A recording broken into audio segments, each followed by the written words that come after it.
We are now going to hear from the other candidate that I mentioned, Karoline Leavitt, who was recently endorsed by Texas Senator Ted Cruz, along with New York Congresswoman Elise Stefanik and Ohio's Jim Jordan. Karoline, good to see you. I want to ask you the same question that I started with your opponent, Matt Mowers. Tell me, is there an issue or a policy where you are different than him?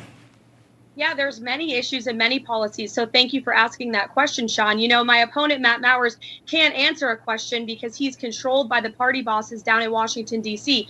For instance, he couldn't answer whether he would vote to steal $54 billion from taxpayers to send to the country of Ukraine to secure their border, while our southern border is wide open for business and currently being invaded. I said I would have absolutely voted against that spending. My opponent, Matt Mowers, is also quite silent about perhaps the greatest issue we have on our hands in America today, which is the culture war and the indoctrination of my generation of voters. It's pervasive in our public school system, our higher education university system.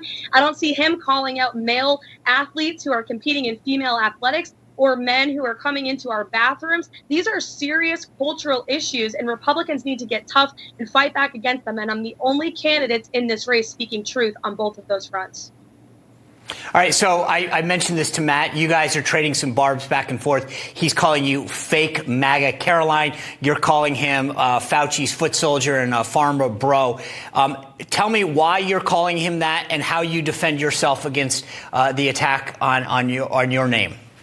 Well, over the past 2 weeks, the establishment Republicans in D.C., Kevin McCarthy, and the dirty money super PACs have waged $6 million in negative smear campaigning against me and my family. Matt Mowers is referring to a tweet that I put out when I was a spokeswoman in President Trump's White House, working for the press secretary, Kayleigh McEnany, when President Trump was with Dr. Fauci at the time. I've always been against mandates of any kind. And Matt Mowers is the guy who has real connections to Dr. Fauci because he serves as the chief of staff to Dr. Deborah Birx in the State Department. He conveniently left that position out of his segment with you, Sean. He also left out the fact that he's a lobbyist he's a former lobbyist for an opioid manufacturer. He took money from them. And that's a major issue that we have here, an opioid epidemic here in New Hampshire. I know that because I'm actually from this state. Matt Mowers doesn't know that because he moved here from New Jersey to run for office after he was a longtime political operative for Chris Christie. Look, voters have a clear choice in this race, and they're realizing who Matt Mowers truly is. If they want a real homegrown America First fighter, I ask for their vote tomorrow. You brought up Kevin McCarthy. He has endorsed your opponent. If you were to win not just the primary, but go on to the general, would you support Kevin McCarthy for Speaker?